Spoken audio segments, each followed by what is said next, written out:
Good morning all of you. आज मैं आपको जानकारी दूंगी पहली महिला शिक्षिका सावित्रीबाई फूले जी के बारे में। सावित्रीबाई जो फूले जी थी, इनका जन्म हुआ था 3 जनवरी 1831 को महाराष्ट्र में सतारा में।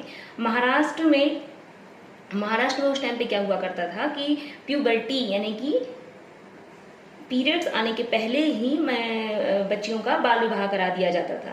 उस टाइम पे बच्चियों को पढ़ाई लिखाई से दूर रखा जाता था, उनका पढ़ना लिखना पाप समझा जाता था, उन्हें पढ़ाई लिखाई करने की इजाज़त नहीं दी जाती थी। तो उस टाइम पे पहले क्या होते थे कि मिशनरी स्कूल हुआ करते थे, मिशनरी स्कूल में अंग्रेजों के बच्चे पढ़ा करते थे। लेकिन महज 9 साल की उम्र में ही इनका विवाह 13 वर्षीय ज्योतिबा फूले से कर दिया जाता है।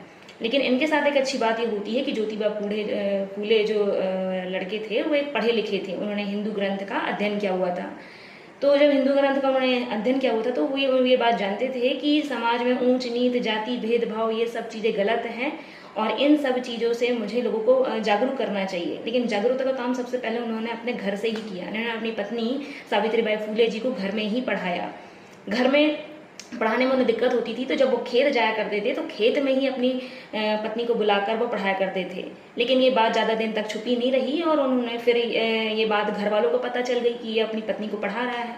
तो जब घर वालों को पता चला तो घर वालों ने कहा कि लोग हमसे क्या कहेंगे, लोग हमारा मजाक उड़ाएंगे कि तुम्हारा बेटा अपनी पत्नी को पढ़ा रहा है। लेकिन ज्योतिबा फूले ने इन सब बातों पे ध्यान नहीं दिया और उन्होंने अपना काम आगे जारी रखा। सावित्रीबाई फूले जी ने भी अपनी पढ़ाई आगे जारी रखी और दोनों ने मिलकर उन्होंने शिक्षा के लिए अच्छा काम करना, जब वो खुद शिक्षित हो गए और उन्होंने समाज के लिए अच्छा शिक्षित करने का काम किया तो समाज का बहुत घोर विरोध होने लगा और इससे घर में भी दबाव बढ़ने लगा, जिस चलते घर वालों के दबाव के चलते इन्होंने अपना घर छोड़ दिया। घर छोड़ने के बाद इनके जो मित्र हैं, इनका नाम है उस्मान शेख से इनकी मुलाकात होती है और उनकी बहन जो है फातिमा शेख जो है वो सावित्रीबाई फूले जी की अच्छी दोस्त बन जाती हैं और ये दोनों ही पढ़ाई या शिक्षा के क्षेत्र में अच्छा काम करती हैं। जब ये मिशन स्कूल जाती हैं पढ़ने के लिए और वहाँ से शिक्षिका बनकर आती हैं तब ये समाज के लिए लड़कियों को पढ़ाने के लिए जागरूकता वाला काम करती हैं। ये चारों मिलकर पुणे में एक स्कूल खोलते हैं और पहला स्कूल था ये महिलाओं के लिए था, जिसमें महिलाओं की बहुत निम्न जाति की जो महिलाएं होती थी, बच्चियां होती थी, उनको पढ़ाया जाता था। जब इन्होंने स्कूल खोला तो मात्र उसमें 9 लड़कियां ही शामिल हुई।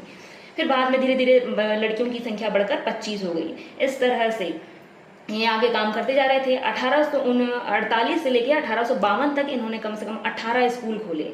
18 स्कूल जब खोले, लेकिन ये 18 स्कूलों को चलाना ये बहुत बड़ी चुनौती थी अपने आप में। तो जो इन चुनौतियों का सामना कैसे करना पड़ रहा था इन्हें, जब ये स्कूल बच्चों को पढ़ाने जाया करती थी, घर से निकला करती थी तो रास्ते में इन पर सड़े हुए टमाटर,